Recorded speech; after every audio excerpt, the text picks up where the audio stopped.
जित इंद्रिय जित मद बने, जित भव विजित कषाय। अजित नाथ जी को नित नमु, अर्जित दुरित पलाय। को पल पल पल को पले,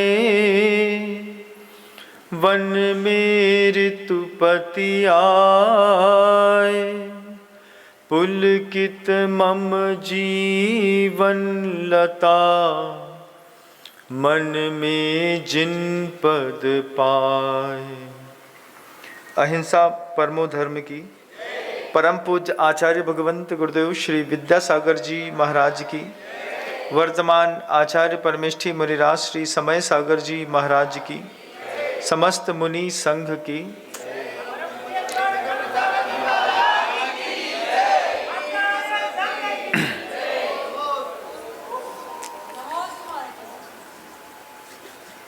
कई बार ऐसा होता है,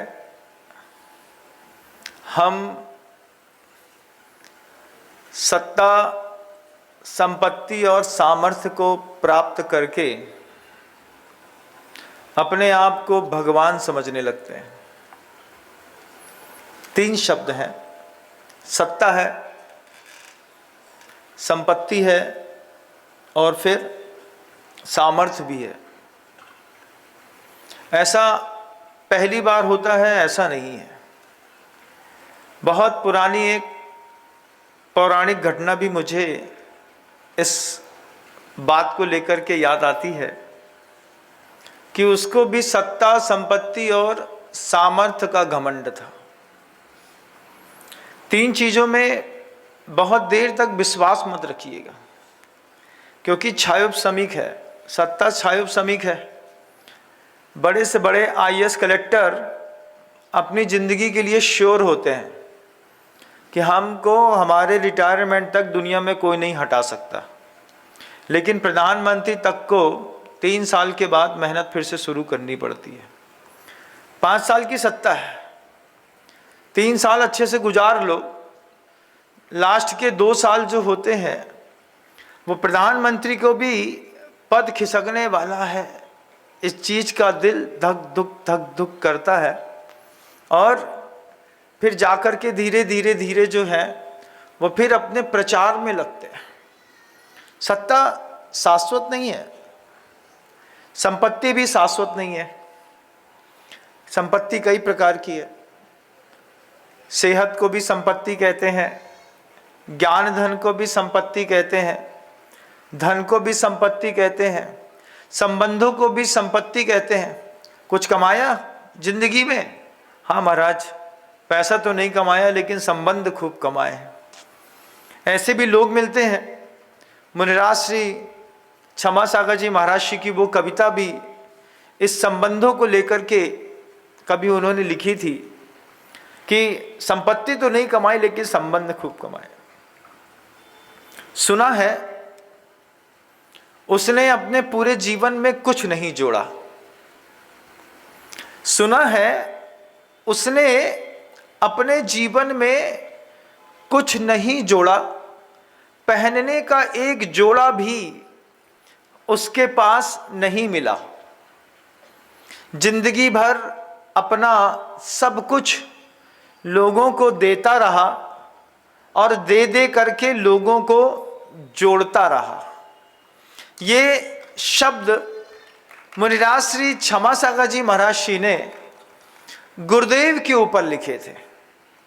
एक समय था, आज षष्ठी पर अच्छे मोटिवेशनल स्पीकर्स के रूप में नए नए लोगों के नाम आपके बीच में आने लगे हैं। नए नए लोगों को आप समझने लगे हैं कि ये बहुत कद्दावर हैं। लेकिन अभी अभी की बात है बंधुओं, जब मुनिराज श्री क्षमा सागर जी महाराज इस धरती पर थे और जब वो बोलते थे, कोई आदमी बॉटनी में, जूलॉजी में एमटेक किया हो, फिर साधु बना हो और साधु बनने के बाद पूरी बॉटनी अपनी पूरी की पूरी प्रवचनों में उतारता हो तो वो आज भी उनके प्रवचन इतने प्रासंगिक हैं। मुश्किल से 20 साल पहले जाइएगा, महाराज जी को गए तो अभी 4-5 साल ही हुआ है, लेकिन 20 साल पहले जाकर के देखिएगा, जब उनकी वाणी बिल्कुल निर्दोष थी, कंठ अवरुद्ध नहीं हुआ था। उस वक्त जब वो बोलते थे तो उतनी बड़ी जनसंख्या में जब लोग सुनते थे। आज भी कई लोग होंगे ऐसे जो उनके प्रवचनों के कैसेट आज भी घर में सुनना पसंद करते हैं। भले आज नए और साधु, नए और स्पीकर्स खड़े हो गए, लेकिन उनके वो जो शब्द कितने मार्मिक हैं गुरुवर के लिए, कि उन्होंने अपने जीवन में कुछ नहीं जोड़ा, पहनने का एक जोड़ा भी उनके पास नहीं मिला। जिंदगी भर अपना सब कुछ देता रहा, दे दे करके लोगों को जोड़ता रहा। लोगों को जोड़ने का एक काम किया गुरुदेव ने, और कितने लोगों को जोड़ा। जब वो ये दुनिया छोड़ करके गए तब लोगों के बहते हुए आंसुओं ने बताया कि हम भी उनसे जुड़े थे, और ये आंसू सिर्फ आंसू नहीं थे, ये आंसू इस बात का प्रमाण पत्र थे कि कभी न कभी कहीं न कहीं से हमारा उनसे जुड़ाव था। दुनिया में बहुत लोग आते हैं चले जाते हैं, हम 2 मिनट के लिए आश्चर्य व्यक्त करते हैं, अच्छा चले गए, और फिर अपने काम में मशगूल हो जाते हैं। लेकिन उनके जाने का अगर हृदय में आज भी किसी को दर्द है तो समझना कि कुछ ना कुछ वहां से आपको कुछ मिला है, और आप उनसे जुड़े हैं। बिना जुड़े संवेदनशीलताओं के आंसू आंख से नहीं बहते। लेकिन उसके बाद भी आचार्य कहते हैं सत्ता, संपत्ति और संबंध, ये तीनों छायोपशमिक हैं। ज्ञान छायोपशमिक है, संपत्ति छायोपशमिक है। छायोपशमिक का मतलब होता है कल नहीं थी, आज है, कल फिर नहीं रहेगी। इस पे बहुत ज्यादा मत इतराइएगा। स्वास्थ्य ये भी एक संपत्ति है, जीविकोपार्जन के तरीके वो भी एक संपत्ति है, लेकिन आचार्य कुछ और भी दिखाते हैं। गुरुदेव कहते हैं कि ये तो संपत्ति है ही, इसके अलावा भी तुमने अपने जीवन में कुछ इकट्ठा करके रखा है, वो भी संपत्ति है। कई लोगों के जीवन में भय संपत्ति है, आपके जीवन में है कि नहीं आप देखिएगा। कुछ लोग ही होते हैं जो बिल्कुल निर्भीक होकर के जीते हैं, लेकिन बहुत सारे ऐसे लोग भी होते हैं जिन्होंने अपने जीवन में भय को अपना धन मान करके रखा है। भय भी परिग्रह होता है महाराज, होता है ना। हम आपको दिखाते हैं, देखिए आप 10 प्रकार के परिग्रह तो बाहर दिखाई देते हैं। क्षेत्र, वास्तु, हिरण, स्वर्ण, धन, दान, दासी, दास, कुप, भान, प्रमाणातिक, क्रमा, ये तत्वार्थ सूत्र के वे बाहरी परिग्रह हैं जिन परिग्रहों में दुनिया आसक्त है। लेकिन आचार्यों ने जीव के उद्धार के लिए और भी बहुत कुछ कहा है। आचार्यों ने कहा ये बाहर के परिग्रह तो हैं ही, इसके अलावा भी तुम्हारे जिंदगी में और भी परिग्रह हैं। जब आप अभी पर्युषण पर्व आने वाला है, पढ़ेंगे 10 लक्षण धर्म की पूजा, परिग्रह 24 भेद, त्याग करे मुनिराज जी, धरिए क्षमा उच्छेद, घटती जान घटाइए। बहुत अच्छा लगता है। उत्तम मार्दव गुण मन माना, मान करन को कौन ठिकाना। ये जो पूजाएं हैं ये सिर्फ 10 दिन ही सुनने को मिलती हैं, इसके बाद कोई नहीं पढ़ता। लेकिन फिर भी उन 10 दिनों में जब ढोलक मजीरा के साथ आदमी झूमता रहता है ऐसा ऐसा, उत्तम मार्दव गुण मन माना, मान करन को कौन ठिकाना। जो कभी मंदिर नहीं आता वो भी जब इस आवाज को सुनता है, बिना कहे बहुत सारे उपदेश लेकर के चला जाता है। लेकिन 10 परिग्रह की जीवन शैली आपकी है।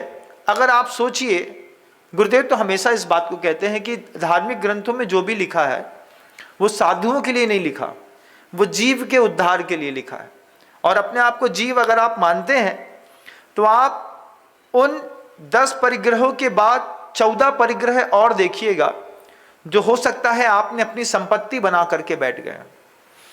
उसमें आचार्य कहते हैं, मिच्छत वे राया तहेव हासा दिया य छत दोसा, चत्तारी तह कषाया 14 अभ्यंतरम गंथा। 14 और भी आपके जीवन का धन है। धन कह लो, परिग्रह कह लो, बात एक है। तो और क्या क्या किन किन बातों में आप धनवान हैं? मिथ्यात्व में भी हम धनवान हैं। आगम ग्रंथ को समझते हैं, लेकिन जैसा समझना चाहिए बस वैसे ही समझते हैं। जैसा आगम है आप वैसा नहीं समझते हैं। आपको जो समझना है आगम ग्रंथों में से आप सिर्फ वही समझते हैं। ये भी एक शैली है आप लोगों की, लेकिन अपने मत के अनुसार आगम को समझना नहीं है। मिथ्यात्व इसी का नाम है। कुछ पर्दा आंख में पड़ा है, कुछ पर्दा आत्मा में पड़ा है, कुछ पर्दे ज्ञान में पड़े हैं। वस्तु स्थिति जैसी है नहीं वैसी हमको दिखाई देती है। मिच्छत वे राया शब्द हैं आपके धन। क्या क्या कमाया है जिंदगी में देखो तो थोड़ा सा। वेद कमा लिया, अब वो धनवान ऐसे हो गए हैं कि अपने आप को जिंदगी निकाल दी महिला समझते समझते, जिंदगी निकाल दी किसी आदमी ने पुरुष समझते समझते। ये भी धन है विचारों का। इससे ऊपर उठने को गुरुदेव कहते हैं कि आत्मा समझो अपने आप को। आत्मा कैसे समझे महाराज जी? पुरुष और स्त्री के बीच में ही दुनिया फंसी है। आचार्य सिंह जी ने इसके ऊपर हाइको लिखा। गुरुदेव ने कहा, मैं ना साड़ी दिखती, मैं दिखाई नहीं देता, साड़ी दिखाई देती है। मैं ना लाड़ी दिखती, मैं ना गाड़ी दिखती। शब्द हैं गुरुवर के। मैं ना, आदमी किसी स्त्री को देख रहा है तो स्त्री कहती है मैं ना साड़ी दिखती बाहर की, तो वो दिखाने का भी एक चलन है, क्योंकि मैं कहाँ दिखाई देती हूँ, साड़ी दिखती। फिर वही स्त्री कहती है उस आदमी से दोबारा, मैं ना लाड़ी दिखती। लाड़ी क्या दिखती? पहले तुमने साड़ी देखा, साड़ी देखने के बाद तुमने लाड़ी देखी। ये लाड़ी साड़ी पहन करके आई है। लेकिन स्त्री कहती है पुरुष से, जिनमाड़ी कहती है पुरुष से, एक आत्मा कहती है पुरुष से, एक परमात्मा कहते हैं पुरुष से, मैं ना साड़ी दिखती। पहले क्या देखते हो बताओ? अगर देखने की आपकी दृष्टि ना होती संसारियों की, तो ये साड़ियों की दुकानें तो कब की बंद हो गई होती। क्यों? क्योंकि 2 साड़ी भी इतनी मजबूत होती हैं कि जिंदगी के 5-7 साल चले जाएं वो फटती नहीं है। अगर फटेगी नहीं तो बदलेंगे नहीं तो बिकेगी नहीं, लेकिन लगातार बिकती हैं। प्रमाण पत्र है इस बात का कि पुरुष को साड़ी देखने का शौक है। पहनने वाले को साड़ी पहनने से कोई मतलब नहीं, वो बस ये जानना चाहता है कि मैं कैसा दिख रहा हूं या दिख रही हूं। मैं ना आपकी दृष्टि में साड़ी दिखती। फिर साड़ी के बाद वही महिला दूसरे शब्द कहती है, मैं ना लाड़ी दिखती, शरीर दिखता है। उसके बाद भी मैं नहीं दिख रहा। फिर वो तीसरे शब्द कहती है, मैं ना गाड़ी दिखती। गाड़ी क्या है? वो पर्याय की गाड़ी में एक लाड़ी बैठी है जो साड़ी पहन करके है, लेकिन वो तीनों से कुछ और है, कुछ और है। क्या आपने अपने जीवन में कभी ऐसा महसूस किया कि हम इन 3 के अलावा भी कुछ हैं? स्त्री समझते हो, स्त्री का शरीर देखते हो, स्त्री के शरीर के ऊपर साड़ियाँ होती हैं। पुरुष समझते हो, पुरुष का शरीर संभालते हो, पुरुष के ऊपर शर्ट पैंट दिखाई देता है। इसके अंदर कुछ और है, इनर वर्ल्ड में कुछ और एनर्जी के सिस्टम है, वो दिखाई नहीं देते किसी को। पूरी की दुनिया का जो वैभव है वो इन 3 चीज़ों पे है, गाड़ी पे, लाड़ी पे और साड़ी पे। ये हमारे आँख का पर्दा है और आप इस मामले में बहुत धनवान हैं। कितने धनवान हैं महान? कितने धनवान हैं आप महाराज? सही बताएं। घर में अलमारी कम पड़ गई, इतना कपड़ा है। कितना कपड़ा है? घर बनाया था सोच करके 18 बाई 15 का बेडरूम बना है, 18 फुट लंबा है, 15 फुट चौड़ा है। उसमें ये सोच करके 5 कबर्ड बनाए थे, 6 बनाए थे कि इतने में पर्याप्त होगा, कोई मेहमान आएगा तो उसके लिए भी 2 कबर्ड खाली पड़ेंगे। आज महाराज हकीकत की बात बताते हैं कि अभी जो अमेजोन से नया पैकेट आया है उसको रखने के लिए अलमारी में जगह नहीं है। हम सोच ही रहे हैं कि पर्यूषण पर्व से पहले एक अलमारी और खरीद लें। ऐसा सोच रहे हैं कि नहीं? सोच रहे हो। जब मैं सोचता हूं तो आप भी सोचते होंगे कि एक अलमारी और खरीद ले महाराज, इतना है कुछ। लेकिन गाड़ी लाड़ी और साड़ी के बीच में ये क्या है? ये धन है आपका। लेकिन आचार्य कहते हैं ये क्या है? उनकी दृष्टि से देखिए ना एक बार। आचार्य कहते हैं ये आपकी दृष्टि में आपका धन हो सकता है, लेकिन वास्तव में ये एक भ्रम है। जैसे 10 प्रकार के बाहर के परिग्रह हैं, ऐसे ही मिच्छत के बाद एक वेद परिग्रह है। वेद के धन के ऊपर ये सारी रचनाएं होती हैं। इसको भी अपने जीवन का धन मानिएगा और धन को छायोपशमिक मानिएगा। आज है कल नहीं रहेगा। आगम ग्रंथों के एकाध शब्दों का भी सहारा लेंगे।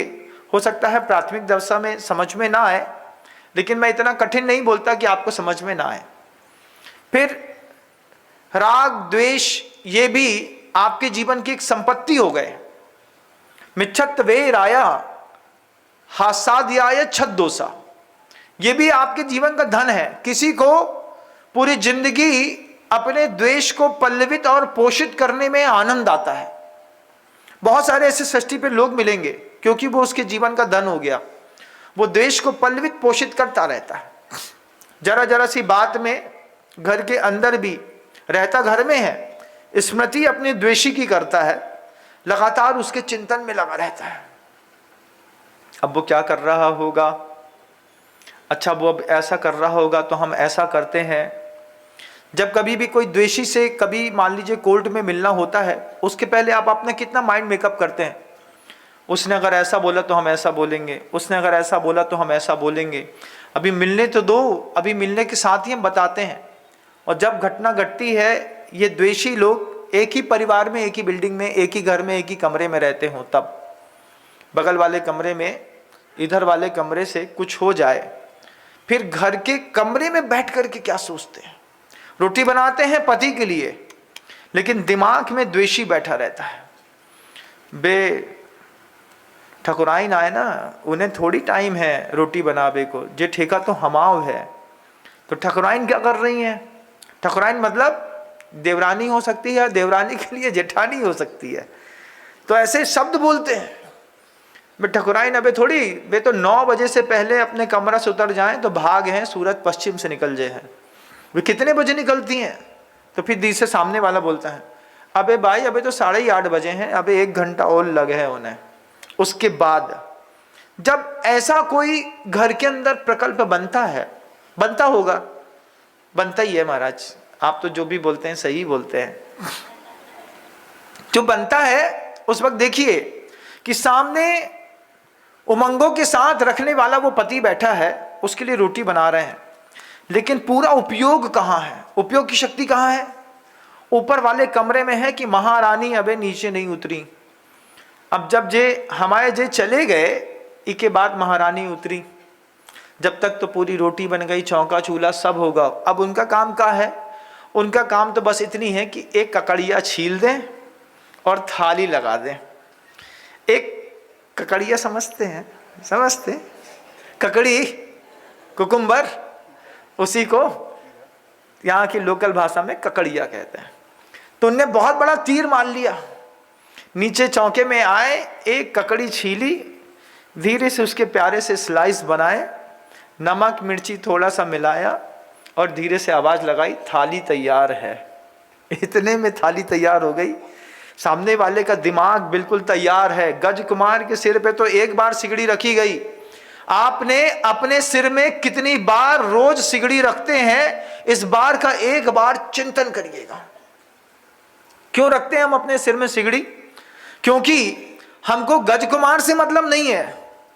हमने उस कसाई को अपना धन समझ लिया है, और उस कसाई को धन समझ करके उस कसाई को पल्लवित और पोषित लगातार करते करते करते रहने में हमें आनंद आता है कि नहीं? आता है महाराज, क्योंकि वो परिग्रह है। परिग्रह फालतू की चीजें नहीं होती हैं, परिग्रह हमेशा काम की चीजें होती हैं, और संसारियों के काम की चीजों में ये द्वेष भी है। अगर द्वेष काम का नहीं होता तो आचार्यों ने उसको परिग्रह में क्यों रखा? बोल देते विष्टा है, मल है, छोड़ दो, अलग कर दो, बीभस्त पूतिम छई तापगम चा, ऐसे कोई शब्द बोल देते, घिनी चीज है, गंदी चीज है, छोड़ दो। लेकिन आचार्यों ने क्या देखा कि संसार की स्थितियां अगर बनी है तो वे बाहर के परिग्रहों से भी बनी है और अंदर के इन परिग्रहों से भी बनी है। अंदर के परिग्रह में आपके जीवन का वो परिग्रह, कभी कल्पना करो ना मेरे इन शब्दों में कि गजकुमार मुनिराज के सिर पर सिर्फ एक बार सिगड़ी रखी गई। आप अपने सिर में प्रतिदिन कितनी सिगड़ियां रखते हैं? कभी देवरानी की सिगड़ी रखी है, कभी जेठ की सिगड़ी रखी है, कभी ससुर की सिगड़ी रखी है। तुम्हारा ये सिर हमेशा जलता ही रहता है लेकिन फटता नहीं है। एक बार फट जाए तो कम से कम सिगड़ी रखने धरने का काम खत्म हो, लेकिन उसको संपत्ति मान ली हमने। अब संपत्ति सिर पे रखी जाती है, जैसे दिमाग में पता है ना कि जो अभी अपन ने SBI में नया लॉकर लिया है उसमें से कौन कौन सी ज्वेलरी रखी हुई है, डायमंड की छोटी अंगूठी कहाँ से लाए थे, वो कितनी रखी हैं। तो दिमाग में एक पूरा खाका फीड होगा। कैसा खाका फीड होगा कि लॉकअप पे क्या क्या रखा है हमको तो पता ही है, लिस्ट भी रखी है एक लिख के, लेकिन दिमाग में फिर भी रखी है। ठीक ऐसे ही 14 प्रकार के जो अंतरंग के परिग्रह हैं, परिग्रह है मतलब धन है, धन है मतलब आपकी उसमें इच्छा है, इसका मतलब है कि आपका उसमें इंटरेस्ट है, आप उसको चाहते हैं। इसलिए आचार्यों ने, सर्वज्ञों ने उस शब्द को देखा होगा कि गृहस्थ के जीवन में किस किस चीज से वो अपने जीवन को जीता है। तो आचार्यों ने कहा मिथ्यात्व से भी अपना जीवन जीता है। जो वस्तु जैसी है नहीं वैसी समझ करके जीने का बड़ा आनंद है। जब पता है कि कोई धोखा देता है लेकिन उसके बाद भी धोखेबाजों को फुसलाने में आनंद है। वेद आया, वेद में भी आनंद लेते हैं आप, राग में भी आनंद लेते हैं आप। राग तो अच्छा लगता है महाराज, लेकिन राग के साथ आचार्य ने कहा है कि द्वेष में भी आनंद लेने की कला आपने बहुत सीखी है। अब सोचो कहां कहां दिमाग फंसा हुआ है। मिच्छत वे राया तहेव, उसके बाद हास्यादियाय छत दोषा तस्य परिग्रह संति। ये हास्य आदि 6 दोष भी जो साधु के जीवन में दोष हैं वो आपका धन है। कोई लोग जिनको हंसने हंसाने में मजा आता है, लाफिंग शो जो कपिल शर्मा के होते हैं वो एक अलग वस्तु हो गई। लेकिन कई लोग संसार में मोहल्ले में ऐसे मिल जाएंगे कि हंस हंस करके किसी की जिंदगी को हंसिया बना देते हैं। इतना हंसो किसी के ऊपर, इतना हंसो कि बेचारा हंसते हंसते हंसिया बन जाए। ऐसा भी कभी किया है कि नहीं किया? किया होगा। जब कभी ग्रुपिंग हो जाती है, किटी पार्टी में हो जाए, कटपत्ती खेलते समय हो जाए, गड्डी में घूमते समय हो जाए, गाड़ी में जाते समय हो जाए, एक आदमी को तो जोकर बनता ही बनता है, चाहे वो कोई भी हो सकता है। किसी एक को जोकर बनाया और फिर सब उसके ऊपर लद गए। कैसे लद गए? हाँ सुनी तो थी कि तुम्हारे जो नकली हैं। तो ले हैं नकली दिख रहेगा? तो ले नहीं, सुनी तो है कि नकली हैं। तो वो चुप हो जाता है। तो दूसरा बोला था बगल से, कहा भाई सही में नकली हैं का? तीसरा फिर बोलेगा नहीं नहीं बे नकली नहीं पहने। जैसे किसी ने समर्थन किया तो थोड़ा सा ऐसा देख करके ऐसा किया, फिर उसके बाद लेकिन लग तो नकली रहे हैं। अब 5-7 लोगों ने जब आपके किसी संवाद को नकली नकली नकली नकली कह दिया, उतरते वक्त क्या कसम खाते हैं? दोबारा तुम्हारे साथ गाड़ी में ना बैठेंगे चाहे कुछ हो जाए। जाएंगे तो जरूर लेकिन तुम्हारे साथ ना जाएंगे। भले हम यहाँ से फ्लाइट का टिकट कटा लें, भले हम चापर अपना पर्सनल बुला लें, लेकिन तुमने हमारी उतारी है, हम तुम्हारे साथ न जाएंगे। क्या हो गया? ये हास्य भी एक धन है, लेकिन इतना भी नहीं हंसना है कि हंसते हंसते किसी के जीवन में आप हंसिया जैसे बन जाए। सोचिए, हो सकता है आपकी हंसी किसी के जीवन में हंसियां बनकर के उतरी हो, उसने एक बार कसम खा लिया हो कि जीवन में अब तुम्हारी कभी सूरत नहीं देखेंगे। एक बार चिंतन करिएगा। लेकिन इससे भी आप जीते हैं। हास्यादि 6 दोषा, 6 प्रकार के हास्य, रति, रति भी एक धन है, एक अरति भी धन है। रति अरति, फिर एक शोक भी धन है। शोक का धन है क्या? नहीं है। शोक धन होता है महाराज? आप तो बिल्कुल अजीब सी बात कह रहे। शोक भी आपका धन है। कक्का कब मरे भूल गए, लेकिन आज भी याद है दिवाली के दिन गए थे, तब से हमारे घर में दिवाली नहीं मनाई जाए, दिया नहीं जलाए, काहे? बब्बा मर गए थे। शोक रूपी धन को संभाल के रखो। बब्बा तो गए, बेउते से गवन के बदल करके तुम्हारे घर में गैया बन के फिर आ गए, लेकिन तुम्हारे दिमाग में अबे भी हमारे बब्बा दीपावली के दिन गए थे, तब से हम शोक में डूबे हैं। फिर उसके बाद हमने दीपावली मनाना बंद कर दी। ऐसा है कि नहीं? होता है, होता है तो मुंह से निकलता है। फिर कई लोगों को इस बात का शौक हो गया, तुम इतने काय आ गए। अब तुम इतने काय आ गए भैया, तुम्हें इतनी जरूरत नहीं थी, तुम इतने से जाओ। अब नहीं जा पा रहे तो जे कब जाएं, कक्का कब जाएं, कब जाएं, कब जाएं, इसका भी एक शौक हो जाता है। काम सब करते हैं जिंदगी में, लेकिन शौक को धन बना करके रख लिया। अब जिंदगी भर याद करेंगे कि हमने ब्याह में उन्हें बुलाओ नहीं थो, और बे हमारे ब्याह में जबरदस्ती आ गए थे, हमारी बहुत नाक नीची हो गई थी कि नहीं? अब बड़े फूफा को नहीं बुलाओ, ताकि बड़े फूफा से पहले बुराई थी, फिर फूफा को लगो कि जे ऐसे न मान है, बिना बुलाएंगे घर में जाओ तब इनकी नाक कटे। सो लगुन लिखत वक्त में फूफा एकदम से आके धमक गए। अब क्या करें? अब बड़ी तकलीफ, जब फूफा से तो हमारी बनत नहीं है, और जब फूफा आ गए अब सबके सामने आओ फूफा आओ, बैठो बैठो, फूफा जी आए हैं, गुड्डी फूफा आए, फूफा कराने पानी ले आओ। अब गुड्डी भी समझा थे कि इनकी और हमारे इनके फूफा की तो बनते ही नहीं है, लेकिन आ तो गए, तो अब सबके सामने क्या करने पड़े बताओ? बोलने कि फूफा चले जाओ, फूफा चले जाओ तो नहीं बोल सके, फिर क्या करें? चाय पान ले लो, लेकिन उनकी तरफ देखियो मत, बात मत करियो। हास्यादि आया 6 दोषा, रति अरति शोक। ये किसी के अचानक आने पर भी अगर मन के अंदर शोक पैदा हो गया, उसको आपने अपना धन बना के रखा है। फिर भय को धन बना करके रखा है। भय का धन तो बहुत है, उस भय के कारण ही तो दौड़ रहे हैं आप। जंगल में जितने जानवरों के पैर में गति है, और इंसान जितने भी गाड़ियों में घूम रहे हैं, ये सिर्फ भय के कारण गतिमान है। पूरी जिंदगी, आपकी पूरी जिंदगी सिर्फ भय के कारण गतिमान है। सुबह सोकर के उठा नहीं कि चिंता है, किस बात का भय है? इसको स्कूल भेजो, इधर से दूध लेकर के आओ, अब जाओ दुकान खोलो। लगा है बेचारा, एक हाथ से एक्सीलेटर दबाया है, एक हाथ से शर्ट का बटन लगा रहा है, इतनी फुर्सत नहीं है उसको। बोले लगा लेंगे, मुंह में पैसा फंसे हैं। क्या हो रहा है? भय गतिमान कर रहा है। कैसा?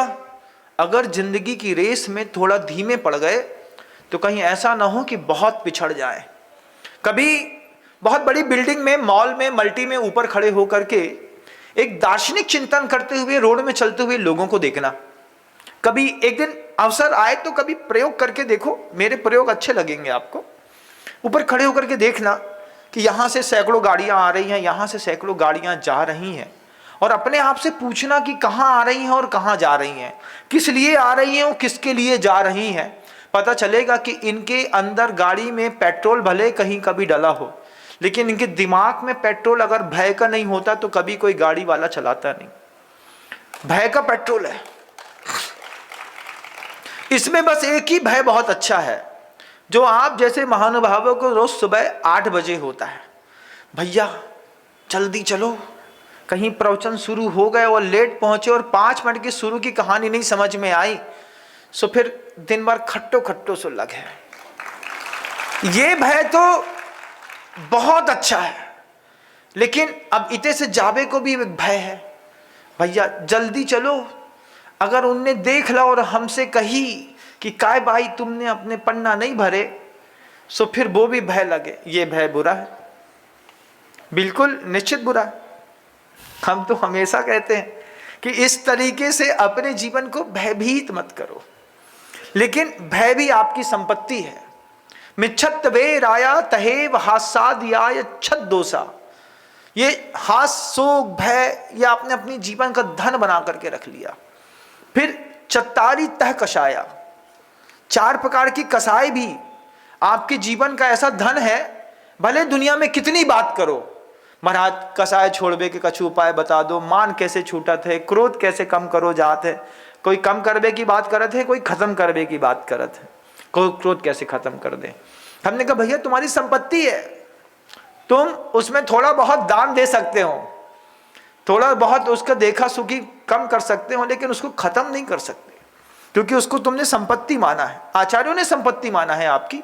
संसार में रहने वाले को ये सब चाहिए, लेकिन संसार से निकलने वाले को जब छोड़ना होगा तो ये सब छोड़ना होगा। कसाई छोड़नी होगी तो क्रोध मान माया लोभ भी छोड़ना होगा। जब संसार से निकलना होगा तो हास्य आदि 6 दोष, रति अरति शोक भय जुगुप्सा, स्त्री वेद पुरुष वेद नमस्क वेद का भाव, लाड़ी गाड़ी साड़ी सब छोड़ना होगा। क्यों? जब तक जिंदगी जीनी है तब तक ये जरूरी है। और ये संसार तुम्हारा पहली बार नहीं बसाया गया है। अभी यहाँ से जाओगे फिर कुत्ते की पर्याय मिलेगी। उसको महाराज जी कुत्ते की मिलने वाली हमको, क्या आपको नहीं, जो कुत्ते जैसे काम करेंगे उनको उसकी पर्याय मिलेगी। क्योंकि हमारे यहाँ तो साफ साफ सुथरी भाषा है, निःशील व्रतत्वम च सर्वेशाम, बिना शील बिना व्रत के अगर पर्याय छोड़ी है मनुष्य की तो 4 गति में से कहीं भी जा सकता है। सूत्र गलत तो होते नहीं। अब इसमें से कुछ ही लोग हैं जिनको स्वर्ग की मिलेगी, कुछ लोग हैं नरक जाने की व्यवस्था कर रहे होंगे, कुछ मनुष्य से मनुष्य बनने का पुरुषार्थ कर रहे होंगे। दोबारा मनुष्य बनोगे तो कहाँ के बनोगे, इस बात में एक प्रश्न चिन्ह खड़ा है। क्योंकि दुनिया भर में जब टीवी चलाते हो तो देखना कहाँ कहाँ इंसान रहते हैं। आपके यहाँ तो बहुत कम है। ये जीवन जो दिख रहा है, ये विश्व जो दिख रहा है, फिर भी तुम्हारी नजरों में बहुत छोटा है, इससे बहुत बड़ा है। कितना कितना बड़ा है तो सोचो, पूरे विश्व का 70% भाग तो जल से ढका हुआ है। कितने प्रतिशत? 70%। 70% भाग जो जल से ढका हुआ है, उसमें सिर्फ 5% तक इंसान जा पाया है। और अभी 95% जगह पर जहां पर ना इंसान की आज तक पहुंच हुई है, उस ढके हुए जल से ढके हुए भाग में, वहां पर कैसे कैसे जीव रहते हैं, कैसे कैसे जीवन निर्वाह होता है, उसकी तो कभी कल्पना भी नहीं करी है आपने। यहां से हटके कहां जाना है, ये सिर्फ मनुष्य पर्याय का व्यक्ति नियत कर सकता है कि मुझे वहां नहीं जाना है। पता बस हो, गुरुस्थान मार्गणा स्थान को कभी पढ़ते हो, 99 लाख कुल कोटि के बारे में पता हो, जाति के बारे में पता हो, संगी पंचेंद्रियत्व के बारे में पता हो, कभी फुर्सत हो, कभी पढ़ी हो तो पता चलेगा, तो सम्यक दृष्टि अंदर से कांपता है, भैया हमको नहीं जाना वहां पे। ऐसी भी जिंदगी है, अभी तो खर्राटा मार के बहुत अच्छा 8 घंटे सोते हो। सोचो, ऐसी भी जिंदगी है जहां सोच करके सोता है आदमी। एक जीव है, मतलब वेल होती है ना, जो बहुत सारी वेल ऐसी होती हैं जो अपने गल फाफड़े कहते हैं, उसको क्या कहते हैं आप लोग इंग्लिश में क्या कहते हैं, लंग्स। तो बहुत सारी वेल होती हैं जो पानी से ऑक्सीजन ले लेती हैं, पानी से ऑक्सीजन लेती हैं और पानी में ऑक्सीजन को फिल्टर करती हैं। पानी पेट से बाहर निकल जाता है, ऑक्सीजन ले लेती हैं। लेकिन बहुत सारी समुद्र में रहने वाली ऐसी मछलियां भी होती हैं जो अपने पानी से ऑक्सीजन नहीं ले पाती। जो पानी से ऑक्सीजन नहीं ले पाती हैं, उनको समय समय पर तल में ऊपर आना पड़ता है। जैसे हम आप सांस लेते हैं, ऐसी वो भी सांस लेती हैं। जब वो सांस लेती हैं तो वो तल के ऊपर आना पड़ता है। फिर ऊपर से जब वो फुंकारे छोड़ती हैं, पूरी ऑक्सीजन खींचती हैं, फिर नीचे चली जाती हैं। ये जीव भी कभी सोते तो होंगे ना, सोते हैं कि नहीं? वो भी सोते हैं। ऐसा भी जीवन है कि सोना भी है और दिमाग को आधा चालू भी रखना है। मतलब बायोलॉजिकल क्लॉक और फिजिक आपको थोड़ी देर बाद बताएगी। जैसे आपकी नाक बंद कर दो तो थोड़ी देर बाद पता चलता है। बच्चे में ये सेंसेशन बहुत देर बाद होता है। आप किसी छोटे से बच्चे की नाक बंद कर दो, वो तुरंत अकबकाएगा नहीं, बिल्कुल नहीं अकबकाएगा, वो थोड़ी 2-5 सेकंड रुकेगा, उसके बाद उसको एकदम से अकबकाहट छूटेगी। आपको बंद कर दो तो पहली श्वास खींचने में ही आपको अकबकाहट हो जाएगी।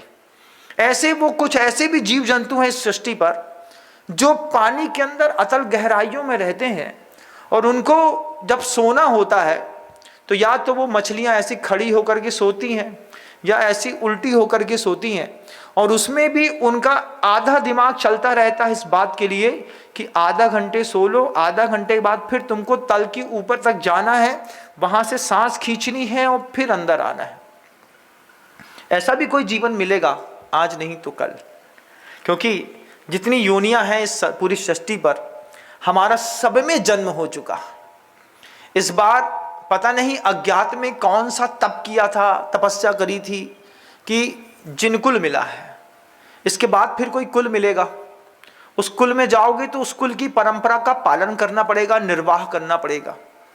इस बार एक अवसर मिला, गुरुदेव ने मूक माटी में लिखा, अवसर है अब सर से काम ले। इस वक्त अगर सर से काम लिया तो अवसर है, और नहीं तो ये भी गया ही गया। अभी बता रहे थे ना, धूम धड़ाका बम भूम की आवाज आती रहती थी खदानों से, वहां भी जीव रहते हैं। फोड़ने वाला भी जीव है और फूटने वाला भी जीव है। ऐसा नहीं कि बम निष्क्रिय है, फोड़ने वाला भी जीव है और फूटने वाला भी जीव है। इस सृष्टि पर हमारे आपके साथ भी यही है, फोड़ने वाला भी जीव है और फूटने वाला भी जीव है। इस विज्ञान से भी ऊपर उठने के लिए कोई पुरुषार्थ करना है। ये सब जिंदगी के धन है। हास रति अरति शोक भय जुगुप्सा, स्त्री वेद पुरुष वेद नपुंसक वेद, 4 कसाय इतनी कितनी संभाल के रखी हैं हमने, कितनी कसाय संभाल के रखी हैं। बिल्कुल हमारी मान को तुमने उस बार धक्का लगाया था, अब दोबारा तुम्हारे घर ना है भैया, कितनी संभाल के रखी है। पैमाने बदलो ना। रामचंद्र जी के जो वो क्लॉथ स्टोर थी फलाने चंद की, किसी भी चंद की मान लीजिए, जब आप कहीं पे कपड़ा सिलाने जाते हैं तो एक बार जो आपने अपना नाप दे दिया तो क्या जिंदगी भर वही नाप चलता है? 3 महीने बाद जाएं तो हो सकता है, निश्चित है कि 3 महीने पहले जो नाप दिया था उस 3 महीने के नाप से दोबारा शर्ट पैंट कुर्ते बन जाएंगे। लेकिन 3 साल बाद जाएं तो, और फिर बोलें कि भैया पहले नाप दिया था, तुम्हारे पास नाप लिखा रखा है। कुछ लोग ऐसी शान बखार देते हैं। एक बार हुआ, एक सज्जन थे, बोले हमारी तो फलाने टेलर के यहाँ बहुत अच्छी पहचान है, उसके यहाँ हमारे नाप पड़े ही रहते हैं। तो हमने कहा कपड़ा दे दूँ कि कहाँ जा रहे हैं तो डाल दें हैं। उसने अपनी शर्ट का कपड़ा दे दिया, हमने उनके यहाँ दे दिया, बोले भैया फलाने चंद की शर्ट है, बना देना। उन्होंने नाप देखा और बना दी, बनाई उनकी और निकली उनके पिता के बराबर की। बोले क्यों?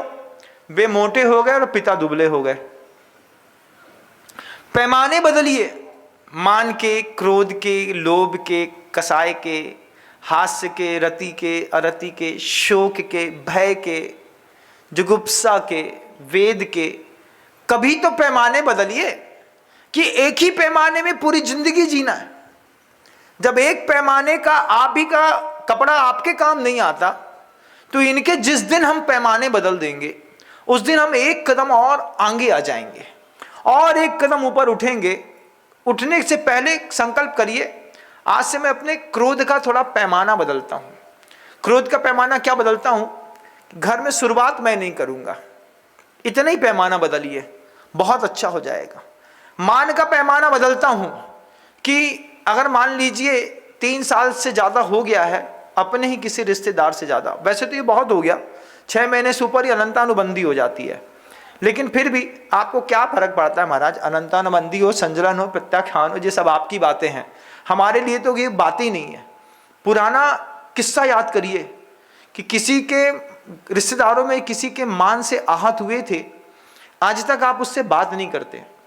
उठ करके अगर निकले और फोन लगाया कि उससे बात करने के, भैया कैसे हैं आप, इतने ही पूछ के देखो, उसको भले पता ना चले कि क्या हुआ, क्योंकि उसको नहीं पता कि आप किसी गुरु का उपदेश सुन करके आए।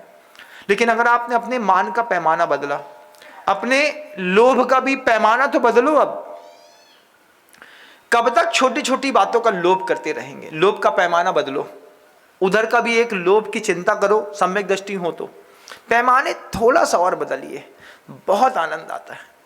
एक ही पैमाने में कब तक, एक ही पैमाने का कपड़ा आप कब तक पहन पाओगे? एक दिन आएगा, आज कितने भी अच्छे रख लो, अंत में वो ही मिलेगा। उस कपड़े के भी पैसे नहीं लगते, बताते हैं आपको। कफन का जो कपड़ा होता है ना, अगर आप किसी की दुकान में जाओ, बोले भैया कफन कराने कपड़ा दे दो, वो दुकानदार भी उसका पैसा नहीं लेता। 4 मीटर कपड़ा निकाल करके ऐसा गुरमुट करके और फेंक करके ऐसा दे दे, बोले ले जाओ, नहीं चाहिए कपड़ा। बोले जिंदगी भर पहनने के कपड़े देते, कफन का भी कोई पैसा लेता है? कई लोग तो कफन के कपड़े के पैसे नहीं लेते। देखे हमने गांव देहातों में इस तरीके का व्यवहार होता था। आपके जीवन के थोड़े से पैमाने बदल लीजिए, बस बहुत सारी संयोजनाएं बहुत अच्छी हो जाएंगी। इतना मान का पैमाना बैठे हैं कि ना आपका उद्धार हो पा रहा है, ना संस्कृति का। क्रोध इतना जबरदस्त है कि एक आएगा, जब तक वो जाएगा नहीं तब तक दूसरा आएगा नहीं। कसाय के पैमाने, खाने पीने के पैमाने, पर थोड़े से पैमाने क्या बदले, आपका परिग्रह थोड़ा सा हिला नहीं कि आपके जीवन में एक नई चेतना आएगी। शब्दों को विराम दूंगा चूंकि आपका समय हो गया है। कहने को अभी और भी कुछ था, मुझे कहानी सुनानी थी मुझे हिरण्यकश्यप की। हिरण्यकश्यप की कहानी सोच करके आया कि हिरण्यकश्यप जैसे उसको सिर्फ बाहर बाहर का दिखता था, आपको भी सिर्फ बाहर बाहर का दिखता है। सत्ता, संपत्ति, सौंदर्य, या सत्ता, संपत्ति और संबंध में जैसे वो हिरण्यकश्यप गाफिल हो गया। लेकिन बाहर की एनर्जी वर्ल्ड दिख रहा है, अंदर की अदृश्य शक्तियां वो देख नहीं पाया। प्रहलाद के पास उसके पुत्र होकर के उसके पास एक अदृश्य शक्तियों का खजाना था। कोशिश करूंगा इस हिरण्यकश्यप और प्रहलाद के संवाद को कल चालू करने का। आज शब्दों को विराम देता हूं। गुरुदेव श्री विद्यासागर जी। बोधि समाधि परिणाम सिद्धि स्वात्म उपलब्धि शिव सौख्य सिद्धि चिंतामणि चिंतित वस्तु दाने त्वाम वंदे मानस्य ममास्तुते।